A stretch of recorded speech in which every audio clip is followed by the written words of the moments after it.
주님을 찬양합니다. 우리 계속 찬양과 또 찬양 이후에 기도할 때는 이곳에 반딧불같이 작은 불빛들이 떠다니면서 비쳤다가 또 그 빛이 없었다가 그러면서는 그 이후에는 그 반딧불 같은 빛이 사방에 돌아다니다가는 이슬비처럼 비로 내리기 시작했고 그 빗줄기는 더 강해져서 여러분이 찬양 이후에 기도할 때는 성령의 강력한 담비를 부어주는 모습을 영으로 봤습니다. 이어서 나라를 위해서 기도할 때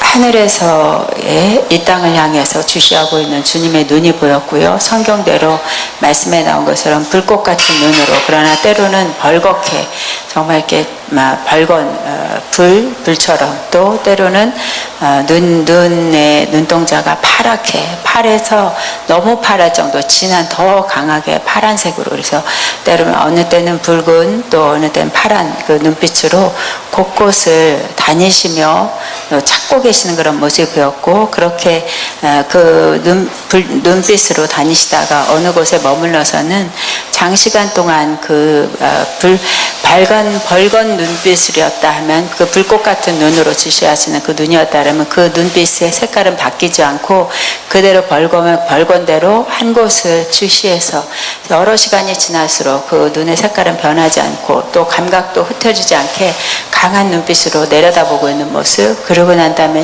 어느 시간이 지나니까 사랑의 눈으로, 그 사랑의 눈은 애절하고 애처로운 그 눈빛, 그러면서도 그 눈에서는 붉은 눈이었다 그러면 붉은 눈물이 흐르는 그런 모습이었고, 그렇게 흐르고 난 다음에 그곳에 사랑을 계속 풀어놓지만 그들이 그 사랑을 받아들이지 않은 이후에는 입가에, 그러니까 그 어둠에 대한 어떤 행위들, 계속 위에서는 내려다보고 가까이에서 보고 있는데도 인식하지 못한 죄의 속성과 또 죄의 악습관들이 계속 있을 때는, 그 다음에 그 사랑의 눈물도 흘리시고 난 이후에도 변하지 않은 그 우리 인생의 악의 상태, 그 이후에는 입가에서 강한 힘이 들어가면서 입안에서 뭔가 토해낼 것 같은 그런 강력한 또 입의 모양이 바뀌어지면서 그 분노에 찬 그런 주님의 그 입술과 얼굴을 보여주셨고, 그럼에도 불구하고 이 땅은 계속적으로 이 죄들을 반복하고 있는 거예요. 그분이 오셔서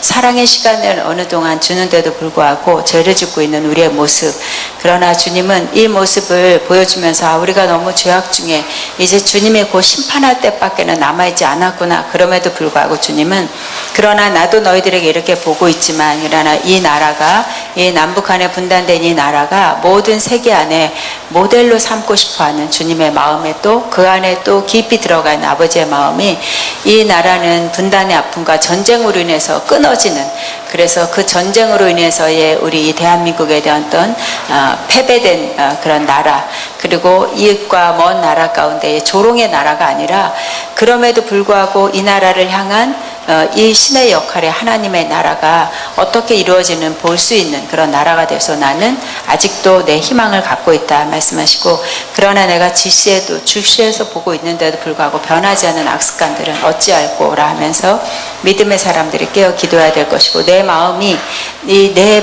뜻이 그대로 이루어질 수 있도록 너희들은 중보하기를 원한다, 세대를 분별해 보기를 원한다 말씀하셨습니다. 아가페를 위해서 기도할 때는 24시간 네온사인이 돌아가듯 어떤 글씨가 계속 돌아가는 모습이었고요.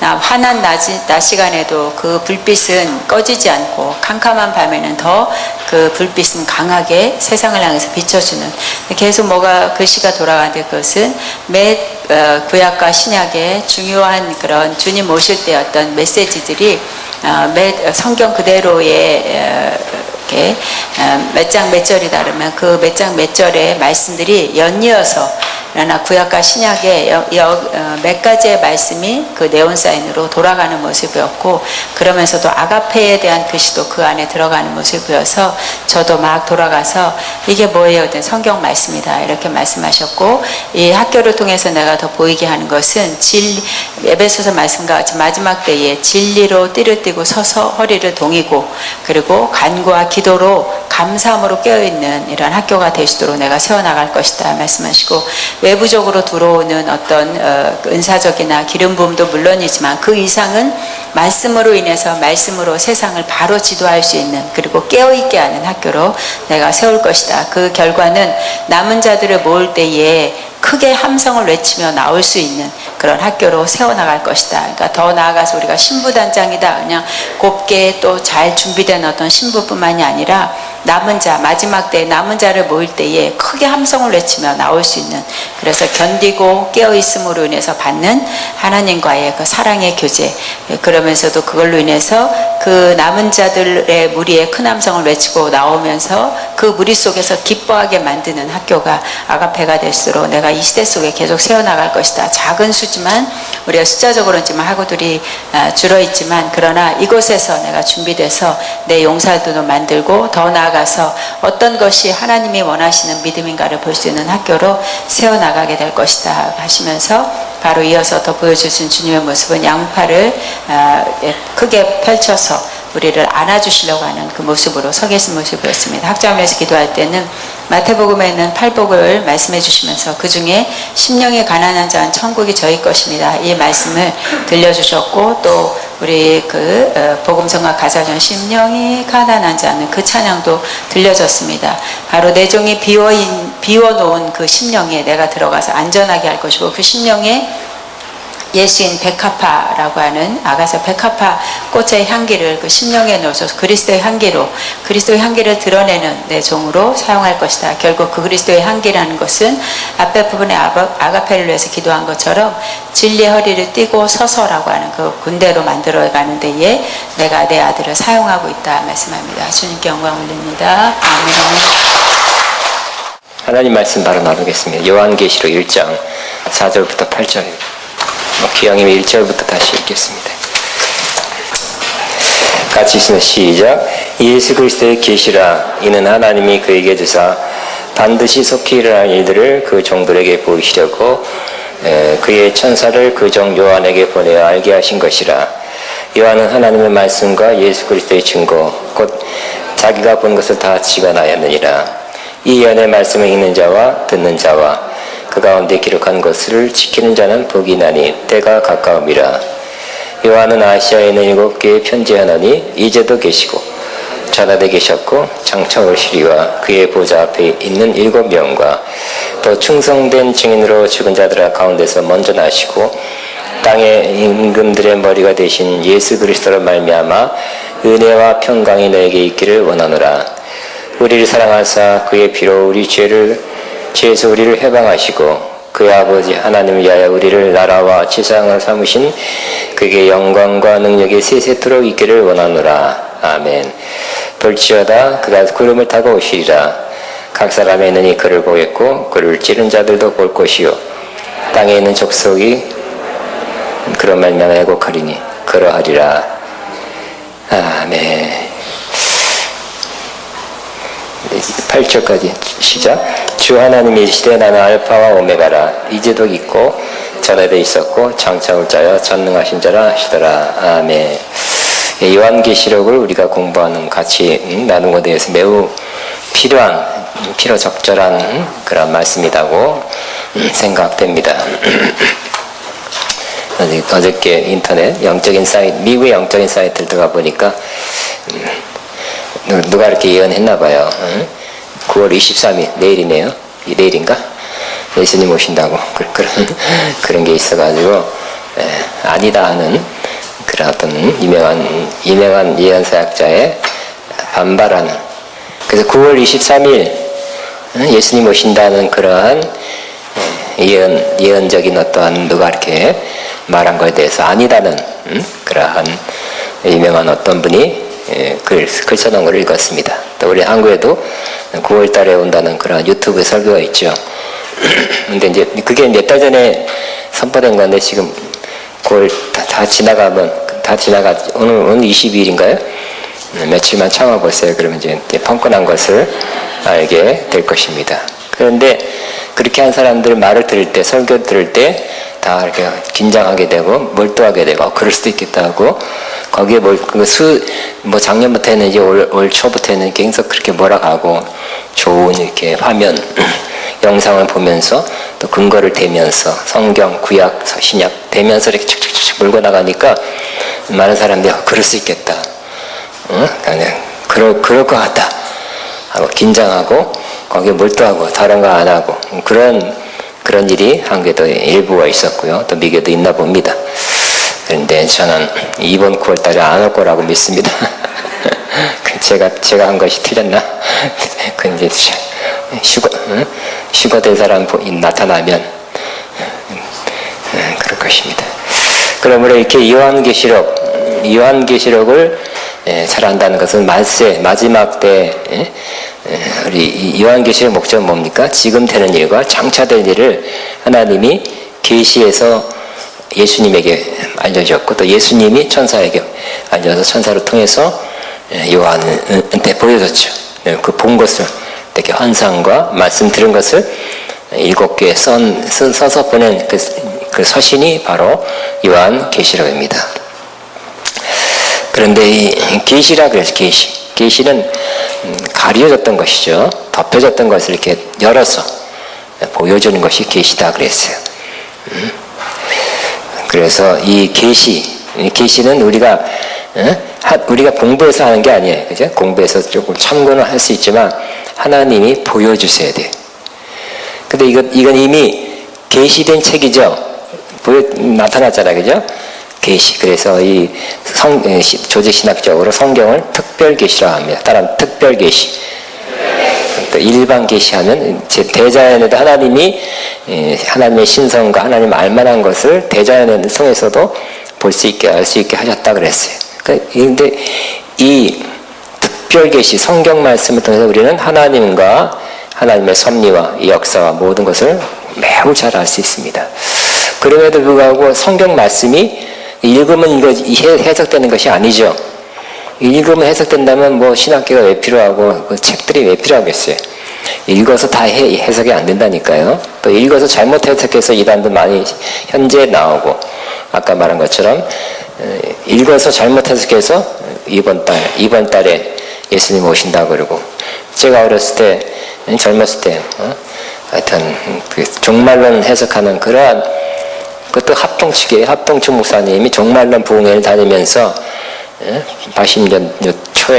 80년도인가 초에 우리 교회도 담임 목사님이 초청해서 집회를 했는데 그 목사님이 개인적으로 절대 말 안 할 테니까 나한테만 신학생이 나한테만 가르쳐달라 그러니까 당신한테만 가르쳐준다 절대 말하지 말라 그러면서 목사님이 언제쯤 온다고 그렇게 확신하고 있으니까 대중적으로 말할 수 없는 거 나한테만 가르쳐주세요 했더니 약 1988년쯤이라 그랬어요.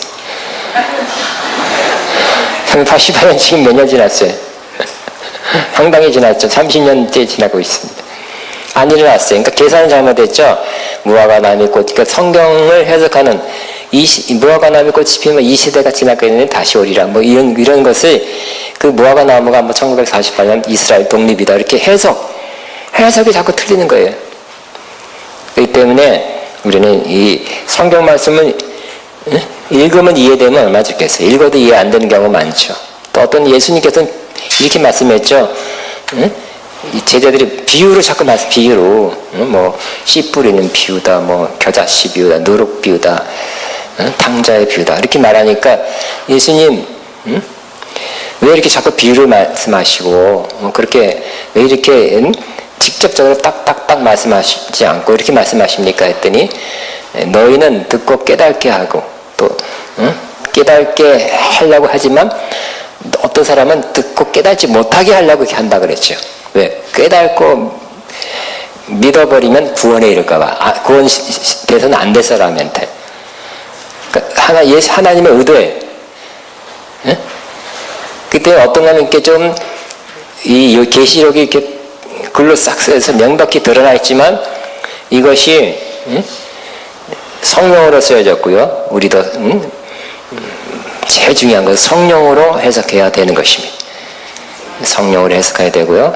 또 중요한 것은 이 계시록을 잘 알기 위해서는 구약 성경을 잘 알아야 돼요. 그래서 구약 성경의 그 맥락을 이어갔어요. 그래서 구약에 나와 있는 다니엘서, 뭐 스가랴서, 뭐 에스겔 이런 예언서와 용어도 비슷하고, 그들의 관점, 그런 분위기가 좀 비슷해. 근데 그런 서신들이 이미 성경으로 따로따로 돌아다니고 있어. 인정되며 돌아다녔거든요. 읽혀졌어요. 근데 요한계시록은 하울링 됩니다. 김상식 지사님. 하울링 돼요. 이것도 빼주세요. 편집해 주시고. 자, 요한계시록은 그 구약 성경과 똑같은 권위의 하나님의 말씀이다 하는 것을 주장하는 거예요.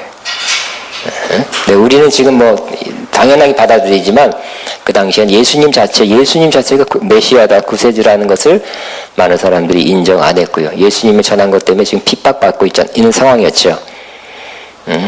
그렇기 때문에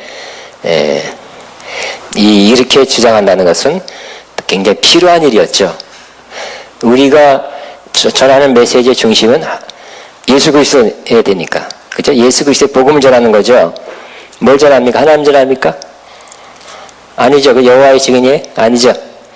성령을 전해요. 성령 체험했다가 성령 은사 능력 신비한 체험했다가 그걸 전하는 사람도 있잖아요. 그죠? 성령 체험했기 때문에 성령을 전하는 사람이 있어요. 그래서 성경에는, 특별히 신약 성경에는 성경을 전하는 사람이 되어야 되는 것이 아니라 예수님을 전하는 사람이 되어야 된다고 말하고 있어요. 그죠? 우리의 메시지의 중심은 예수 그리스도입니다. 그렇기 때문에 예수 그리스도를 전하는 것 때문에 핍박받아서 너 잘못했다, 이단이다 그러지만 하나님의 섭리, 하나님의 구약의 약속은, 또 구약의 예언은 다 예수 그리스도에게 초점을 맞추고 있다는 거예요. 심지어 구약의 그 많은 약속도 예수 그리스도 안에서 예가 된다 그랬잖아요. 그죠? 성취가 된다 그랬잖아요. 근데 예수 그리스도가 메시아라는 것을 믿음으로 받아들이는 자는 구약 성도나 또 우리나 다 구원을 받게 되는 것이. 예수 믿고 구원이죠. 하나님 믿고 구원입니까? 성령 받고 구원이 아니죠. 예수 믿고 구원이 되는 것입니다. 그러니까 우리를 예수님을 전하는 자가 되어야 하는 것입니다. 그 예수 그리스도의 계시, 성령으로 깨닫고요. 구약 성경을 잘 알면서 또 유대적 표현을 잘 알아야 돼. 그래서 우리는 우리 식대로 해석하다가는 잘못하면 잘못된 해석을 하기 때문에 또 신천지 나오고, 신천지 잘못된 계시록이나 비유를 잘못 풀어서 이렇게 잘못된 길로 가고 있습니다. 자, 오늘은 근데 이 계시록 말씀 3절에 보니까 이 예언의 말씀을 읽는 자와 듣는 자와 그 가운데 기록한 것을 지키는 자는 복이 나니 때가 가까움이라. 그래서 이 말씀은 지금 너무 해석을 하기 어렵고 마음대로 잘못 해석할 수 있기 때문에 해석하지 말아라, 읽지 말아라 이렇게 말할 수 있지만 그래서는 안 된다는 거죠. 이 말씀을 읽는 자와, 원래 어떻게 지난주에 말했죠? 읽는다는 것은 읽어주는 거죠. 우리가 성경이 없었기 때문에 그냥 두루마리, 아니면 파피루스 이런데 지도자만 갖고 있었어요. 그래서 사람들이 잘 읽어주는 거예요. 읽어주는 거. 그 다음에 그걸 듣는 거. 그 다음에 쉽게 행하는 자가 다 복이 있다 그랬죠. 그래서 저와 여러분이 자꾸 읽게 되길 바랍니다. 그래서 반복하면 저도 막 읽어주잖아요. 저도 복되는 거예요. 읽으면서 복, 여러분 또 들으면서 복. 몇 번 반복해서 들으면서 자꾸 한번 이해했다, 알았다가 아니라 자꾸 반복해서 하가, 묵상, 반복해서 소리내서 읽음으로 여러분의 그 마인드에서 하트로, 머리에서 마음으로 말씀이 내려와서 마음으로 믿게 되는 것입니다. 그래서 지금은 하나님 이 계시록 말씀을 읽을 때입니다. 혹은 읽어줄 때입니다. 많이 읽으시기 바랍니다. 또 들을 때입니다. 그리고 쉽게 행할 때입니다. 그러면 복이 있다 그랬습니다. 아멘. 지난주 4절까지 했는데 4절 다시 한번 보겠습니다. 요한은 아시아에 있는 7교회에 편지하노니 7개에 편지한다 그랬어요. 이 아시아는 것은 동남아시아가 아니에요. 소아시아. 요즘 말 같으면 대개 터키 지역에 있습니다. 그 터키 지역에는 7개입니다. 7개 편지하느니 그랬어요. 근데 7개라는 것은 그냥 7개만 어떻게 7개냐 뭐 기왕이면 좀 더 많이 하시지가 아니라 유대인의 용법이죠. 그러니까 구약적 방식이에요. 이 요한계시록 자체에도 굉장히 7이라는 숫자가 많이 나오죠. 7 촛대, 또 7인, 7 나팔, 7 대접, 7 영. 7이라는 숫자가 굉장히 많이 나온 거예요. 그러니까 유대인들이 쓰는, 즉 히브리적 관점에서 7이라는 숫자는 완전이라는 뜻입니다. 그래서 이 7교회라는 건 그 당시에 있는 에베소, 서머나 이렇게 드아비드라 이런 교회 7교회라는 것은 맞지만 그 7이라는 숫자를 통해서 뭘 상징하고 있어요? 바로 모든 교회, 완전한 교회, 모든 교회에게 편지하는 것과 같은 것입니다. 그 증거 중에 하나가 이 에베소 2장, 에베소 어떤 7교회 편지할 때마다 끝에 뭐라 그래 있어요? 귀 있는 자는 성령이 교회들에게, 교회들이라 그랬어요. 그죠? 교회들에게 하신 말씀을 들을지어다. 이렇게 했어요. 그러니까 이거는 모든 교회, 여기에 우리도 포함해서 우리에게도 하시는 말씀이다 하고 받아들여야 되는 것입니다. 그러니까 지금 역사상 지금부터 마지막까지, 그때부터 해서 마지막 교회까지 모든 성도들에게 하시는 말씀이다. 이렇게 말씀 나눴고요. 그 다음에 이제도 계시고 전에도 계셨고 장차 오시리와, 그러니까 제가 이제도 계신다, 지금 계신대요. 전에도 계셨대요. 또 장차 오시리.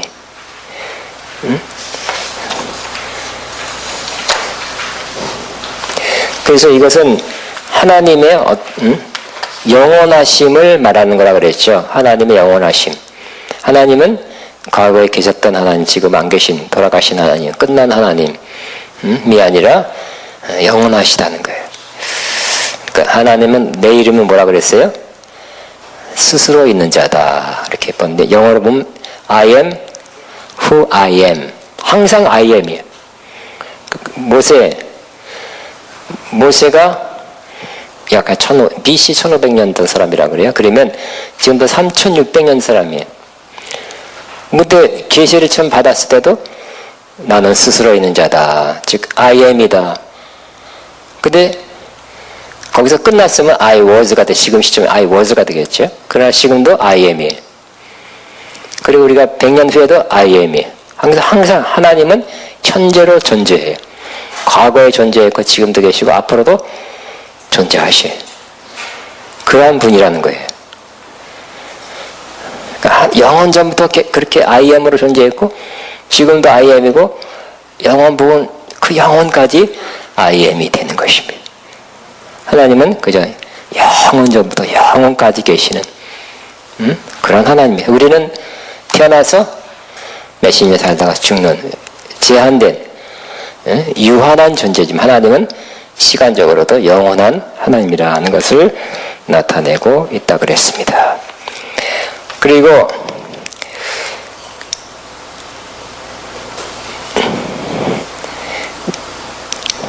자, 전 이제도 계시고 전에도 계셨고 장차 오시리와 또 그의 보좌 앞에는 7영과 그랬어요. 7영이라고 했어요. 7영. 7영은 또 영, 왜 성령님 왜 또 7영이에요? 그래서 7영, 7개나 되니까 뭐 천사가 아닌가, 영, 스피릿 하면 귀신도 영이라고 그러잖아요. 그죠? 이 천사가 아닌가 이렇게 주장하는 사람도 있지만 7영은 성령을 의미하는 것입니다. 그냥 그것이 구약에 직접적으로는 이사야 11장 2절에 그 하나님의 영을 갖다가 7가지 역할을 하는 하나님의 영으로 묘사하고 있죠. 예수님께서 이사야 11장 2절은 예수님에 대한 예언이었습니다. 근데 예수님이 어떤 영을 받는다고요? 그냥 성령 충만하여 이렇게 하지 않고 좀 구체적으로 자세하게 이렇게 이런 영을 성령의 이런 역할을 하는 성령님을 받을 것이다. 이렇게 예언했던 거예요. 성령님이 이런 역할, 이런 역사, 이러한 것을 나타내실 분이다는 것입니다. 뭐라고요? 여기 교재에 써놨습니다. 같이 시작. 그에 의해 여호와의 영, 곧 지혜와 총명의 영이요, 모략과 재능의 영이요, 지식과 여호와를 경외한 영이 강림하시리니. 우리 마태복음에는 그냥 성령이 비둘기같이 임했다고만 돼 있죠. 구약에는 더 자세하게 이런 영이 임한다 그랬어요. 근데 어떻게 쉬어보겠습니다. 영이 몇이에요? 여호와 영까지 포함해야 7개 되는 거예요. 여호와의 영. 무슨 영? 여호와 영이 돼야 되지, 응? 귀신의 영 하면 안 돼. 그죠? 영도 여러 가지 있으니까. 여호와의 영. 하나님의 영이라는 거예요. 성령은 하나님의 영이라는 거예요. 그럼 그 지혜의 영이에요. 그러니까 저와 여러분은 성령 받으셨으니까 무슨 영 받았어요? 잘못된 영 받은 게 아니지. 그 사람 여기 있으면 안 되겠죠. 뭐 있어도 됩니다. 나 쫓아내면 되니까. 저와 여러분은 여호와의 영을 받은 거예요. 얼마나 큰 영을 받았는지, 얼마나 상상할 수 없는, 표현할 수 없는 가장 좋은 영을 받은 거예요. 여호와의 영, 그 다음에 지혜의 영을 받은 거예요. 예수님에게 대한 예언이죠. 근데 성령님이 바로 이런 역할을 하는 영인데, 지혜의 영. 여러분, 지혜의 영을 받으셨습니까? 매우 지혜롭습니까? 매우 지혜롭습니까? 나와보세요. 누구 손 들어보세요. 내가 원래 그렇게 살고 있는가 한번 제가 한번 보게. 그 다음에 총명의 영이요. 영을 언더스탠딩, 잘 깨닫는 거예요. 잘 파악하는 거예요. 총명 받았습니까? 크게 받았습니까? 네, 크게 받은 사람 하나 없고 조금 받았나 봐, 전부. 모략의 영. 모략은 뭡니까? 모략, 이 뜻이 아니라 모략은 어떤 카운셀러라고 번역됐던가 그럽니다. 그래서 제가 다시 한번 찾아보겠습니다. 네. 카운셀 맞네. 잘 판단하고 잘 도와주는 거죠. 응? 카운셀. 잘 이끌어주는 거예요. 모략이란 말 조금 더 번역을 좀 바꾸면 더 좋지 않겠나 싶네요. 그 다음에 무슨 영? 재능의 영. 재능이란 것은 재주라는 거보다 영어로 보면 파워 그래. 능력이에요. 능력. 그 다음에 지식 그랬어요. 응? 여기 그러니 세상 지식이 아니라 신령한 지식이겠죠. 그 다음에 여호와를 경외하는 영이 강림하시리니. 그러니까 우리가 성령 받은 것은 이런 영을 받은 거예요. 그럼에도 불구하고 이런 게 다 매우 뛰어나게 안 나타나죠. 예수님만큼 안 나타나죠. 그죠? 왜 그럴까요? 어떤 차일까요? 이 하나님의 7명이라는 책도 있잖아요. 그죠? 여러분, 수년 전에 많은 사람들이 읽었어요. 저도 읽어봤어요. 그렇지만 그 핵심은 뭘까요? 핵심. 어떻게 하면 하나님의 7명이 나타날까요? 제가 믿기로는 핵심은 여러분이 내려놓을수록, 여러분이 이때까지 갖고 있는 것을 내려놓을수록 하나님은 더 이렇게 역사하게 될 것입니다. 그렇죠? 예를 들어 지혜가 없다. 나 지혜가 없습니다. 주님에게 지혜 주셔야 됩니다 하고 자기 자신을 내려놓고 주님을 의지할 때 지혜의 영이 더 임하게 되는 것입니다. 그러니까 이건 이렇게 해야 돼. 그래서 자기 생각, 자기 지식, 자기 판단이 이렇게 있어서 이렇게 말하자면 똑똑하다고 생각하는 사람, 알고 보면 사실 겉똑똑해요. 헛똑똑. 이런 사람들은 하나님의 지혜를 받기 어려워요. 왜? 자기 지혜가 있다고 믿으니까. 그러므로 자신을 내려놓고 하나님을 의지할수록 이 모든 것이 더 나타나게 되는 것입니다. 이런 거, 그러니까 성령에 관한, 은사에 관한, 능력에 관한 많은 100권 이상 저도 책이 있지만, 요게 핵심이에요. 내가 볼 때 그런 책이 별로 없어요. 이 좋은 것들이 왜 나한테는 안 나타나고, 왜 뭐, 다른 사람들은 이 책이 100권 읽어도 안 나타나고, 뭐, 소나무 몇 개 뽑아도 안 나타날까? 그때 나타나는 거 한 번은 이렇게 나타나지만, 조금은 나타나지만, 바로 지속적으로 나타나는 비결은 저와 여러분 자기를 부인하고, 자기 십자가를 지고, 주님을 쫓아갈 때, 이 모든 것이 7가지 영이 저와 여러분 통해 나타나게 되는 것입니다. 핵심. 비결. 아깝다. 비결. 아멘. 우리 한번 기도하면, 10초, 5초만 주여 나에게 항상 하나님의 7영으로 충만케 하옵소서. 시작. 주여 나에게 하나님의 7영으로 충만케 하옵소서. 다 천장을 보시기 바랍니다. 하나님의 7영이 뭐예요? 보지 마시고. 지혜의 영, 총명의 영, 모략의 영, 재능의 영, 또 아멘. 지식과 여호와를 경외하여. 다이어트 그래도 또 잊어먹어요. 그래도 자꾸 반복해서 보시기 바랍니다.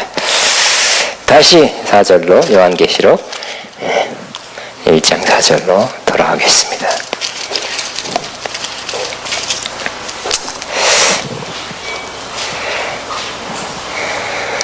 이번에는 4절에는 그죠? 하나님, 그 다음에 성령님, 그 다음에 5절부터는 예수님에 관한 것이 7절까지 나옵니다. 또 충성된 증인으로 죽은 자 가운데서 먼저 나시고 땅의 임금들의 머리가 되신 예수 그리스도로 말미암아 은혜와 평강이 너희에게 있기를 원하노라 그랬어요. 그 예수님은 뭐라고 묘사하고 있습니까? 충성된 증인이다 그랬어요. 충성된 증인은 여기 교재에 써놨네요. 하나님으로 직접 받은 구원의 목적을 살고 온전히 이루셨다. 충성. 예수님은 충성된 증인이야. 힘들어서 못하겠습니다. 그게 아니라, 그땐 이만큼 했으면 됐죠. 내가 절반 하니까 다른 사람 시키세요.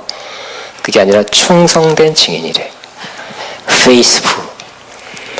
저와 여러분도 충성된 증인 되시기 바랍니다. 그러니까, 증인이란 것은 직접 보고 들은 것을, 느낀 것을, 경험한 것을 전하는 거죠. 예수님 뭐라고요? 하나님으로부터 직접 들은 것을 증거한 거예요. 충성된 증인이야. 근데 왜 충성된 말을 왜 했을까요? 바로 예수님은 잘 나갈 때, 많이 모일 때, 그죠? 많이 모이고 인기가 좋을 때도 증인의 역할을 잘 감당할 뿐만 아니라 많은 그 바리새인 서기관들 통해서 귀신 내 힘을 빌어서 사역한다는 말도 들었고, 비난, 모함, 죽이려는 그런 시도도 많이 있었고, 결국은 십자가에 못 박히기까지 고난 받으셨죠. 결국 죽으셨어요. 그러나 그때까지 죽기까지 하나님 앞에 순종했지만 하나님이 직접 전하라고 한 모든 것을 다 전했다는 것이에요. 그러니까 충성된 증인이 얼마나, 예수님은 100점, 하나님께서 말씀하신 것을 그대로 다 좋을 때뿐만 아니라 안 좋을 때 다 전했으니까 100점인 것입니다. 그러면서 우리에게 특별히 이 요한계시록은 이 7개가 다 그 당시에 핍박, 환란, 도미티안 황제라 그랬죠. 가장 핍박하는 도미티안 황제에서 어려워할 때 핍박, 환란 받고 있는 그러한 그 성도들에게 뭐 하냐고요? 격려하는 거죠. 권면하는 거죠. 근데 어떤 사람들은 예수님 이제 믿지 말을까? 자꾸 이단이라 그러고 또 공권력을 통해서 비판하고 잡아가고 또 경제적인 제한이 오고 하니까 지금 우리나라 자꾸자꾸 돼가고 있고요. 중국 같은 데는 또 어서 신문이 굉장히, 그죠? 그 법이 만들어져 가지고 굉장히 예수 믿기가 어렵게 되는 그런 시대가 되면 당장 제한되니까 구속되고 어떤 뭔가가 이렇게 막히고 손해되고 따돌림 받다 보니까 예수 믿는 거를 이제 그만할까 안 할까 이런 사람들이 생기게 되고, 예수님을 전했던 그 증인의 역할도 이제 하지 말아야 되겠다 이렇게 생각하는 사람이 많이 생기게 되는 겁니다. 우리나라도 막 그렇잖아요, 그죠? 예수 믿는다는 것, 예수님을 전한다는 게 굉장히 자기한테 손해가 되는 거, 때가 오는 거예요. 근데 예수님은 손해되든 안 하든 예수님을 전했죠. 하나님 받은 거 다 전했다는 거예요. 충성된 증인이에요. 그러므로 이 충성된 증인이라고 꼭 딱 이렇게 타이틀을 붙인 말을 정확하게 묘사한 것은 바로 예수님이 충성된 증인이었듯이 바로 핍박 환난 중에 있는 성도들도 예수님을 본받아 충성된 증인이 되어라고 말씀하는 것과 같은 것입니다. 우리도 충성된 증인 되어야 할 것입니다. 아멘 하지만 핍박 당장 들어오면 입 탁 다물게 된다니까. 손해가 오는데 왜 전해? 응? 근데 충성된 증인은 끝까지 따르면 끝까지. 다른 문제, 손해, 힘든 거 어려운 것 때문에 아예 안 하겠다, 포기하겠다, 접겠다 하는 것이 아니라 끝까지 증인 역할을 하는 것이 충성된 증인이 되는 것입니다. 여러분 충성된 증인 됩시다. 옆에 사람은 우리 충성된 증인 됩시다. 시작. 우리 충성된 증인 됩시다. 아멘. 근데 예수님에도 또 충성된 증인으로서 죽은 자들 가운데서 먼저 나시고 그랬어요. 죽은 자 가운데 먼저 나시고 땅의 임금의 머리가 되신 예수 그리스도로 말미암아, 이것도 아주 깊은 뜻이 있다는 것입니다. 예수님이 죽은 자가 부활했지 뭐 다 아는 것이 그게 아니라 이 사실은 이것은 바로 자 먼저 나시고 하는 것은 예수님이 부활의 첫 열매라 그랬죠. 부활한 첫 사람이에요. 첫 분이기 때문에 이것은 예수님이 부활했다는 것은 사망 것을 깨뜨리라 그랬죠. 깨뜨렸다 그랬죠. 그럼 사망 것을 깨뜨리고 승리하신 분이에요. 첫 번째 승리하신 분이. 그래서 우리는 그거 볼 때 나도 저렇게 예수님 뒤따라 뭐 둘째 열매, 셋째 열매로 100번째, 100만 번째로 나도 부활하게 될 것이다 하는 소망을 갖게 되는 것입니다. 그러나 그것뿐만 아니라 또 깊은 의미가 있어요. 부활의 첫 열매라는 것은 바로 하나님은 이 땅을 창조했어요. 그렇지만 하나님이 내가 하늘과 땅을 새롭게 하노라 위한 게 뒤에 나와요. 새 창조의 머리가 되신다는 거예요. 왜냐하면 구약에서는 항상 첫 번째 난 장자 초태생에게, 우리나라 옛날 수십 년 전만 해도 그랬어요. 장자가 다 몰아졌어요. 재산도 다 상속을 다 했어요. 법이 바뀌어서 그렇지 요즘 부인한테 많이 가죠. 근데 장자가 과거에는 큰 혜택이 누려졌어요. 근데 이 구약적 관점에서 보면 이 먼저 나시고 이라는 것에서는 이 개념은 바로 예수님이야말로 장자 되신다. 새로운 창조, 이제 이루기 시작한 새로운 창조의 머리가 되신다는 개념이고요. 이 장자는 그 당시에는 그 부모의 상속을 다 물려받아서 아주 최고 위치야. 넘버원. 장자가 넘버원이야. 서열.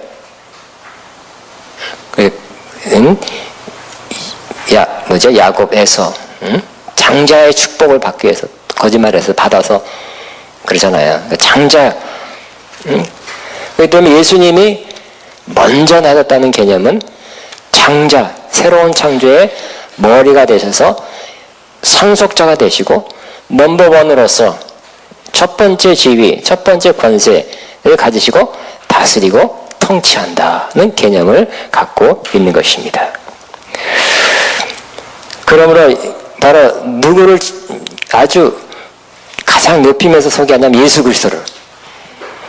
예수 그리스도가 그냥 부활했대, 죽으셨다 부활했대, 그 정도가 아니라 구약 성경의 개념에 의하면 신약까지 이어진 이 개념은 바로 예수님은 장자로서 상속자로서 죽으시고 부활하면서 사망의 권세를 깨뜨리시고 가장 높으신 분, 가장 뛰어나신 분, 그 장자가 그 집안을 다스리듯이 통치하고 다스리는 분이 되셨다고 말씀하고 있는 것입니다.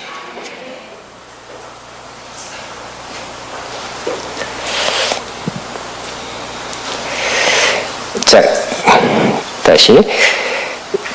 죽은 자 가운데서 먼저 나시고 땅의 임금대의 머리가 되신 예수 그리스도란 말. 근데 여기 이 개념이 어디 성경에, 구약 어디 성경에 근거를 하냐면 시편 89편 27절 보면 이렇게 성경에 예언되어 있습니다. 같이 있습니다. 시작.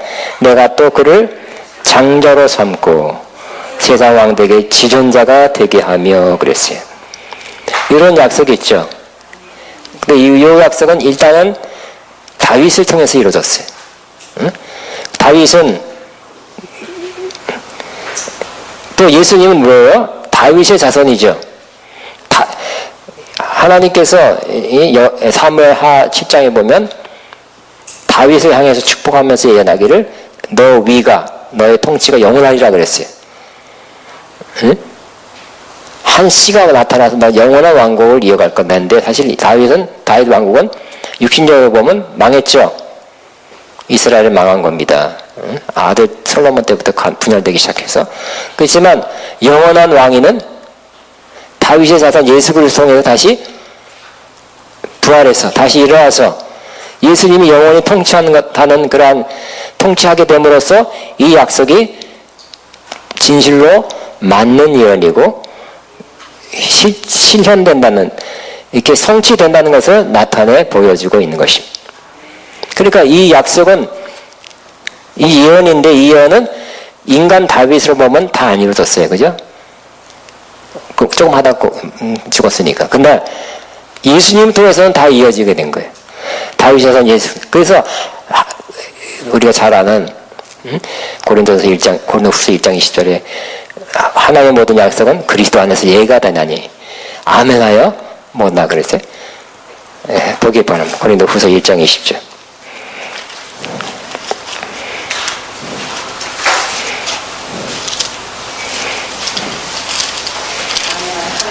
하나님께 영광이지. 자, 시작. 하나님의 약속은 얼마든지 그리스도 안에서 예가 되니 그런즉 그런 말미암아 우리가 아멘하여 하나님께 영광을 돌리게 되느니라. 근데 우리는 잘못하면 아멘 크게 하라는 그것만 이렇게 부각해서 전하고 아멘만 하면 무조건 되는구나. 아멘만 하면 되죠. 아멘 크게 합시다. 예, 아멘. 그것만이야. 그거는 아주 피상적이고 한 일부고요.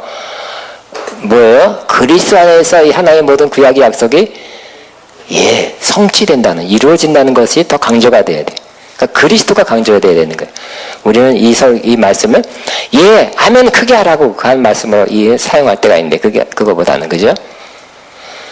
그러면 그 예 중에 하나가 시편 89편 27절 말씀도 결국 그리스도 안에서 예수님 안에서 예수님이 이 말씀을 성취했다는 거예요.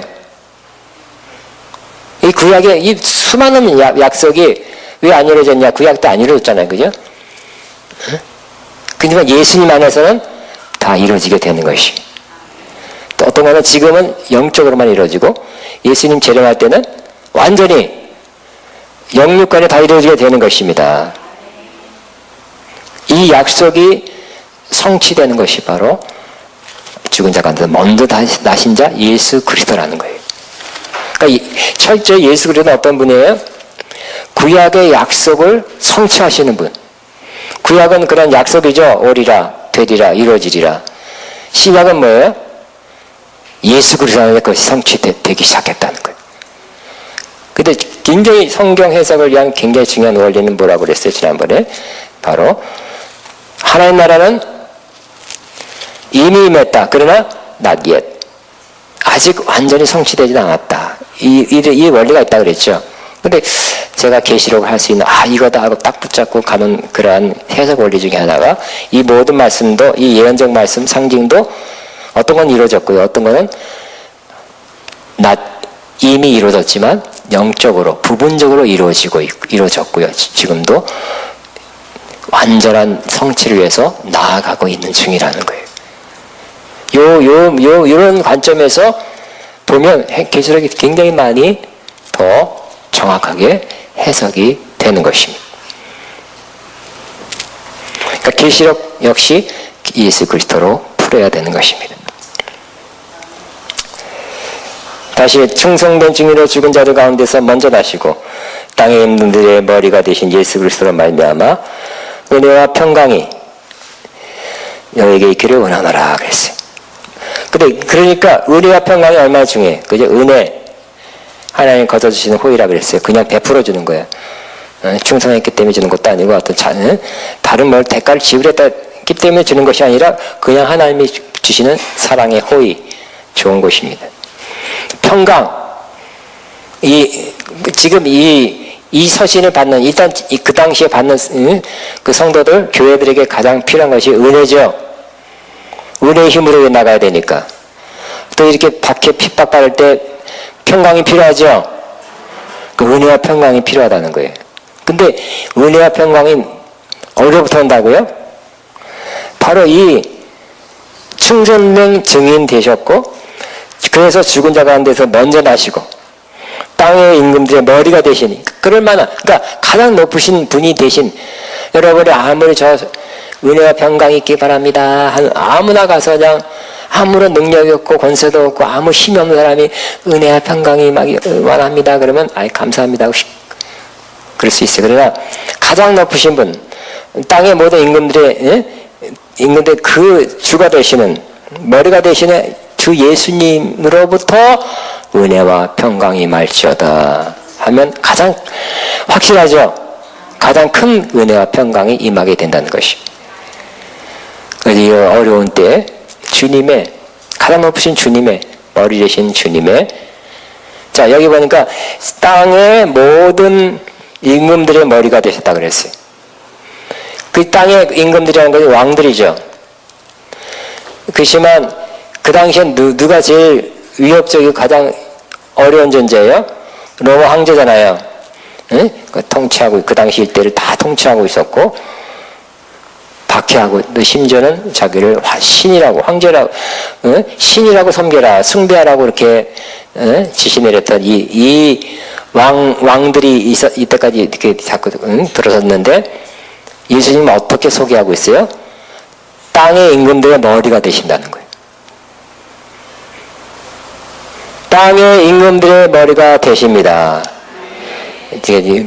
그래도 굉장히 센 로마 황제가 핍박하고 있었지만 그보다 더 높으신 예수님이 살아계시고 그분이 은혜와 평강 주시기 원합니다 하고 축복하는 것이. 아직 땅의 임금인 로마 황제는 계속 핍박하고 있어요. 그러나 그 위에 계신 분 예수님이 살아계시고 보이지 않게 통치하고 계신다는 걸 믿어라 하는 것입니다. 예수님 로마 황제보다 못됐다면 아무 힘 못 쓰겠죠. 그보다 더 높으신 분이다. 그걸 믿으면 그래도 견디겠죠. 좀 참겠죠. 더 높은 분이 은혜와 평강을 주시고 그래봤자 핍박해봤자 핍박 우린 오겠죠. 힘들겠죠. 그러나 이것도 참고 견디고 있느냐면 언젠가는 더 높으신 주님께서 다시 이거 통치하는 그 섭리 안에서 더 좋은 것으로 갚음을 받게 될 것이다 하는 그런 깊은 의미가 있는 것이 바로 이 구절이라는 것입니다. 우리도 그래야 되겠죠. 시험과 반란과 여러 가지 아주 어려운 문제 누구를 통해서 공권력을 통해서 누구를 통해서 반란 시험 받게 올 수 있어요. 어려움이 있을 수 있어요. 여러분보다 높은 분 통해서 여러분 성도라면 목회자를 통해서 목사님이라면 교단장 또 아니면 정부 무슨 기관을 통해서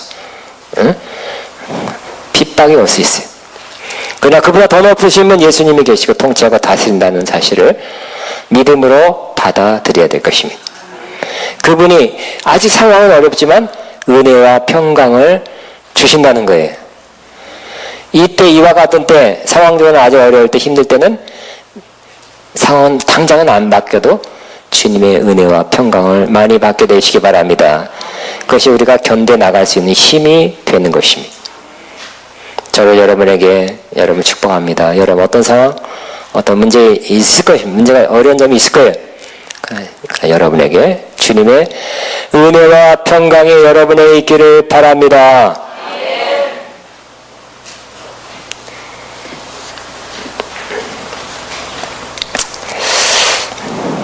자, 예수님에 대해서 또 소개합니다. 예수님은 우리를 사랑하사 그의 피로 우리 죄에서 해방하시고 그랬어요.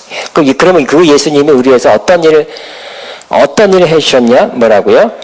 우리를 사랑하사 그의 피로 우리 죄를 해방하셨다 그래. 해방하시고 그래. 하시고인데 영어로 봐도 뭐라고 되어 있냐면 has freed.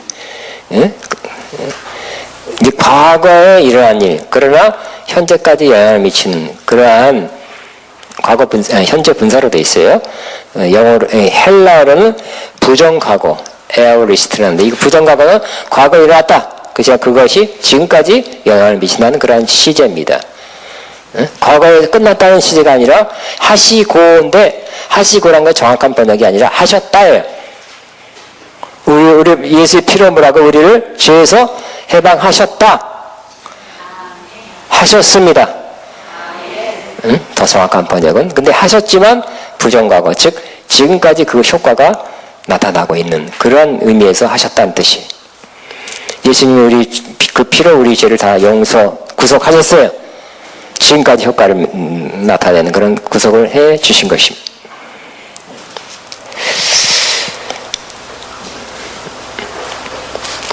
그러니까 여러분도 마찬가지. 여러분이 구속받았지만 내가 죄를 짓고 또 이렇게 합당치 않으면 그것이 취소된다고 생각해서는 안 될 것입니다. 여러분의 과거, 현재, 미래의 죄를 다 용서하셨다고, 구속하셨다고, 해결해 주셨다고 믿어야 할 것입니다.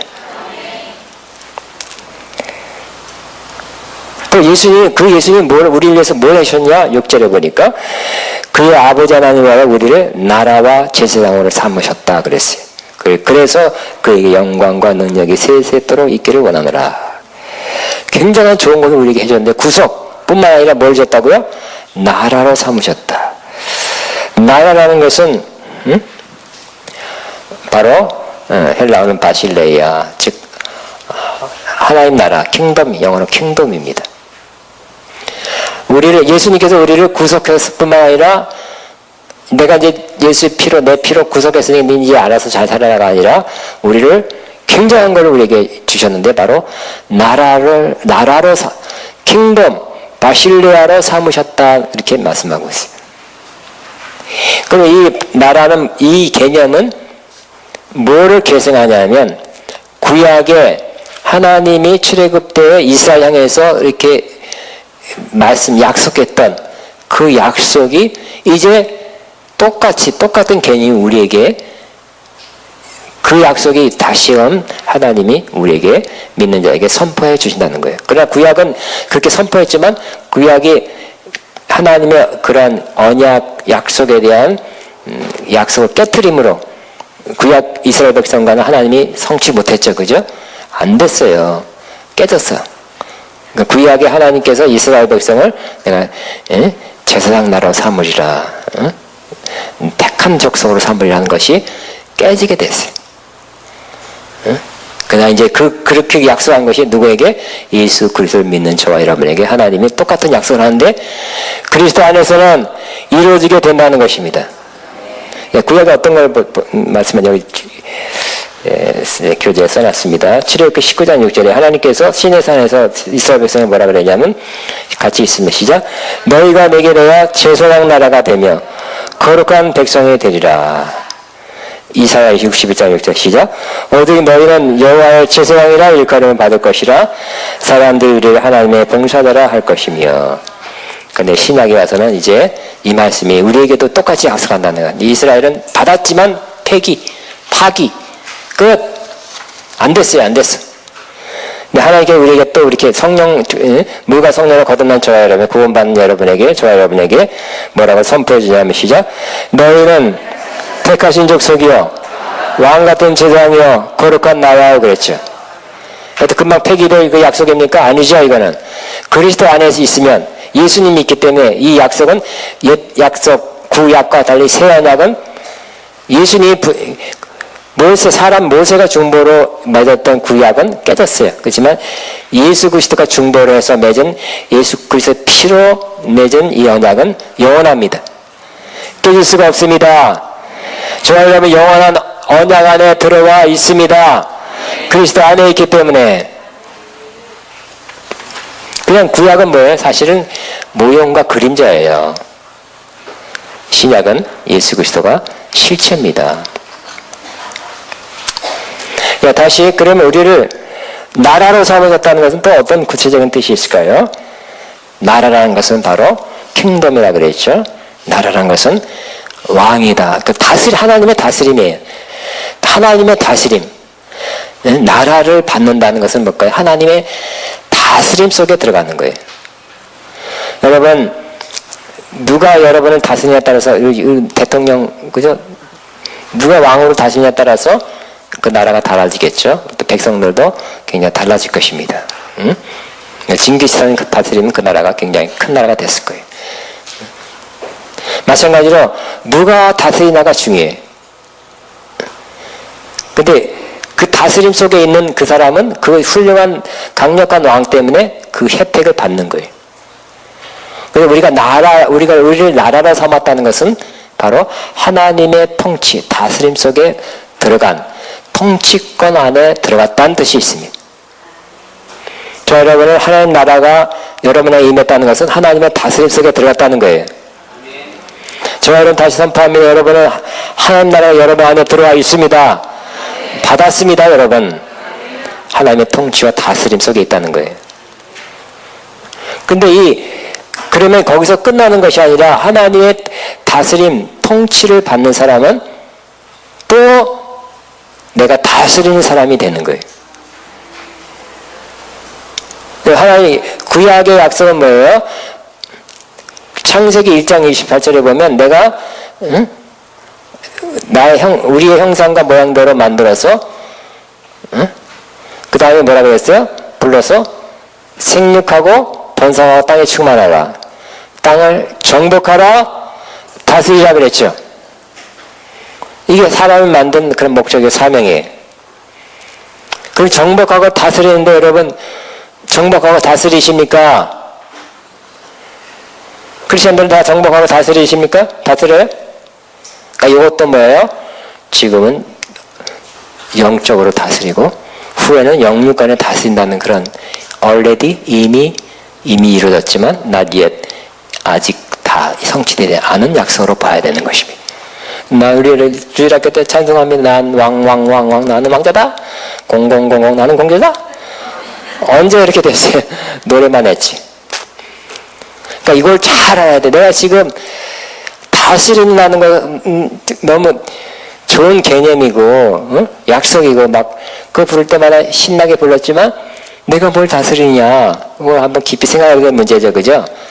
요 한 절 갖고도 막 몇 시간 설교할 수 있을 것 같아요. 그러니까 우리는 뭘 다스리고 있는지. 그러니까 우리는 그러나 분명한 것은 하나님의 다스림을 받는 그 왕국을 이미 우리한테 받았다.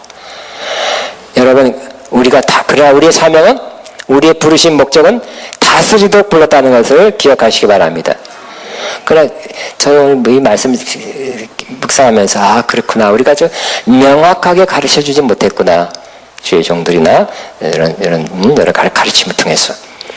우리가 다스리는 구약의 이 다스림이라는 것은 다스리고 정복한다는 것은 바로 예수님 오실 때 우리가 주님과 함께 다스릴 때는 온전히 이루어지게 되는 거예요. 그래서 중요한 것은 지금이죠. 지금 우리가 뭘 다스리고 통치하고 할 수 있는가를 명확하게 해야 될 것 같아요. 이건 우리가 반드시 다스리고 통치해야 돼. 그럼 우리는 부르심 받았어요. 뭐 하라고? 다스리도록. 우리는 다스려야 됩니다. 그러니까 우리 막내딸이 강아지나 고양이를 키우기를 항상 원해. 근데 뒤치다거리 내가 너만 해가지고 내가 키우지 말라 그래. 가만히 보니까 우리 집안에서 제일 서열 꼴찌가 막내딸이거든요. 나 다음에 우리 와이프 다음에 첫째 딸 다음에 둘째 딸이야.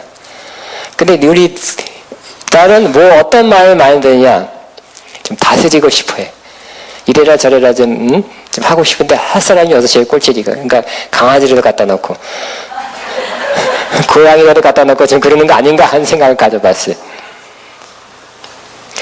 그 다스리려는 마음 우리가 다 있어요. 근데 다스릴 것이 없어. 그냥 그래서 집에서 개나 키우고 이리 와.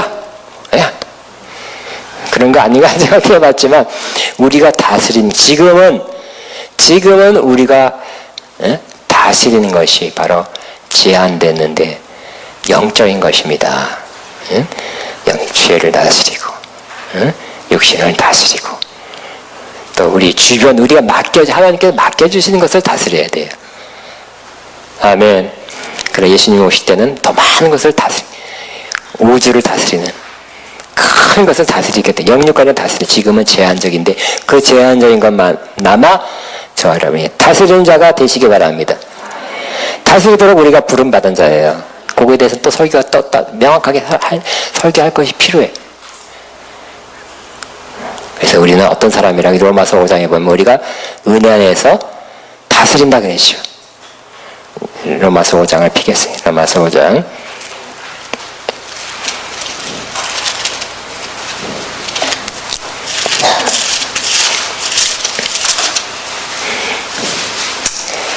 17절 시작. 한 사람의 범죄로 말미암아 사망이 그 한 사람을 통해 왕노로 하였은즉 더욱 은혜와 의의 선물을 넘치게 받는 자들은 한 분 예수 그리스도를 통하여 생명 안에서 왕노를 다스리는 거죠. 예수 그리스도를 통해서 생명 안에서 왕노를 타는 것이 바로 이 주님이 이루어놓으신 거라는 겁니다. 뭐라고요? 예수 그리스도를 통해서 생명 안에서 왕노를 타리로다 하시자. 예수 그리스도를 통하여 생명 안에서 왕노를 타리로다. 이 약속이 저와 여러분이 있기를 바랍니다. 여러분이 지배를 계속 받으면 어떻게 될까요? 특별히 죄에 대해서 지금 영적이라 그랬죠. 영적으로 여러분이 죄나 육신이나 사탄이나 어떤 걸 계속 지배를 받으면 여러분이 왕노릇 하는 게 아니라 종이에요. 종. 그러니까 로마서에서 왕노릇 하는 것은 분명히 영적인 것이고요. 어떤 것에 대해서 왕노릇 하는 것이 여기 로마서 전체에 나타나 있어요. 이거에 대해서 우리가 왕노릇만 해도 굉장한 것입니다. 이 영적인 것이 완전히 이루어지면 이 세상 겉에 그 환난, 핍박 이것도 능히 이길 수 있는 어렵지만 힘들지만 이겨나가게 되는 것입니다. 사도 바울이 얘기가 좋은 예잖아, 그죠? 감옥서에서도 기뻐했잖아, 그죠? 환경은 제일 나빴어도 기뻐했잖아요. 충만했잖아요. 예수 그리스도를 통해서 뭐라고요? 생명 안에서 왕노탈하다. 따라합니다. 예수 그리스도를 통해서 생명 안에서 왕노릇하리라. 다시 한번 나는 예수 그리스도를 통해서 생명 안에서 왕노릇하리라. 그래서 여러분 뭐 왕관을 만들어 놓고 그럴 필요 없어요, 그죠? 응? 강아지 또 몇 마리 사놓고 그럴 필요 없어요. 여러분 생명 안에서 왕노릇하는 거. 지금 우리에게 왕노릇 해야 될 것이 사실은 제한되어 있어요. 그나마 우리 왕노릇하면 이 땅의 어려움도 이기며 살 수 있게 되고 풍성한 열매 맺고 살 수 있게 되는 거예요. 근데 환경까지 이렇게 다 우리가 왕노릇한다는 것은 지금은 아니라는 거예요. 근데 어떤 사람들은 이 환경을 우리 포커스가 환경을 변화시키고 기도 제목들 때 이 문제, 환경, 어려움을 하나님의 능력과 기도의 센 기도를 통해서 이거를 변화시키려고만 하면 될까요? 계속 그것만 하죠. 그런데 사실 환경은 안 바뀌는 경우 있잖아요, 그죠? 하나님은 이걸 어떤 면에서 이 나쁜 환경을 놔두는 것도 있잖아요, 그죠? 왜 우리를 영적 성장을 위해서. 근데 이 어려운 환경만 여기에 환경이 변화될 수 있어요. 변화되기도 합니다. 변화돼야 됩니다. 그렇지만 이것만이 포커스로 해서 이 기적이 나서 하나님 할렐루야하고 이걸 포커스해서 하나님의 능력이 나타나는 영광입니다. 만 포커스 삼다면 어떨까요? 성경 전체에서 흐르는 그 맥락과 일치하지가 않는 것입니다. 때로 기적이 일어나고 환경이 변화되기도 합니다. 문제가 해야 돼요. 하나님이 인도하시면 그렇게 하시기 바랍니다. 그러나 우리 더 좋은, 더 성숙한 성경 전체에 흐르는 맥락은 환경은 어렵고 환경은 아직 안 변한다 할지라도 우리가 환경을 이길 수 있을 만한 그 영적인 역량, 힘, 은혜, 통치권을 회복해서 이 환경 그대로 어려도 그걸 이겨나가는 거예요. 견뎌나가는 것입니다. 그러면서 우리가 성장성숙하게 돼서 그 가운데서 우리가 성숙하게 되죠. 좋은 환경에서 성장성숙이 잘 안 이루어지는 거 아시죠? 자, 요한계시록 1장 다시 6절에 그 아버지 하나님을 위하여 우리를 뭐라고요? 나라로 삼아졌다 그랬어요. 킹덤, 통치권 안에 들어가게 됐고 우리가 또 다스리는 자가 됐다는 뜻이라 그랬죠. 응? 로마서 표현은 왕노릇이요. 응? 왕노릇.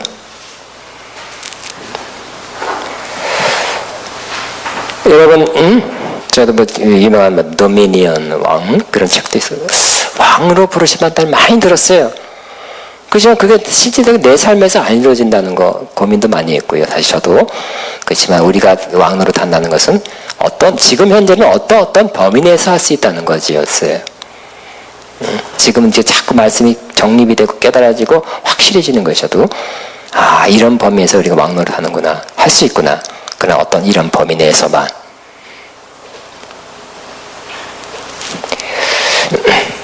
우리 하나님 아버지 우리를 뭐로 삼았다고요? 나라와 제사장. 제사장은 뭡니까?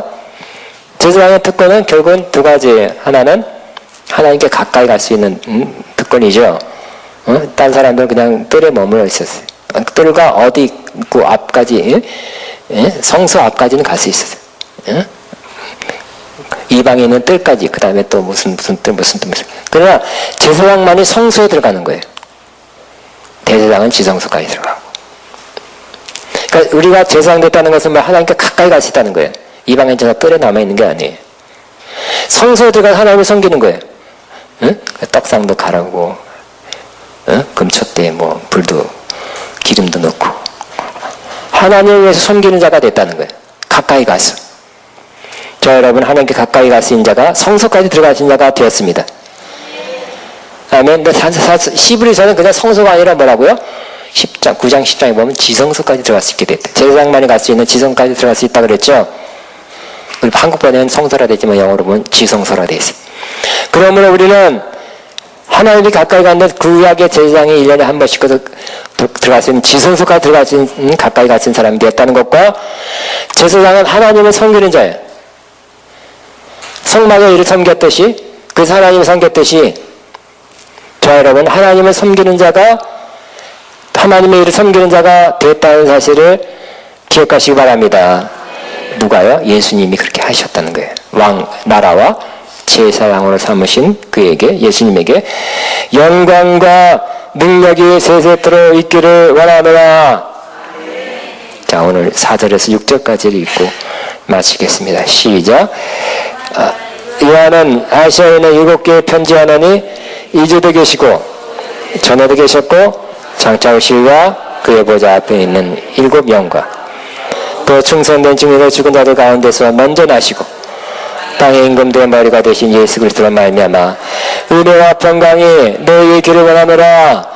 우리를 사랑하사 그의 피로 우리 죄에서 우리를 해방하시고 그의 아버지 하나님 위하여 우리를 나라와 제사장으로 삼으신 그에게 영광과 능력이 세세토록 있기를 원하노라. 아멘. 주님 감사합니다.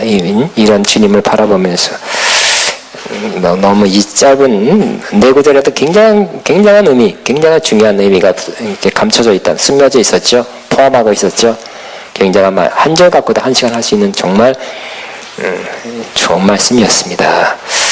이 주님, 이러한 주님, 하나님, 성령님 7명, 그 다음 예수님, 또 예수님이 어떤 분이고 먼저 나신 또 우리에게 어떤 일을 하셨는가를 잘 기억하면서 기도하겠습니다. 말씀 붙잡고 기도합니다. 주여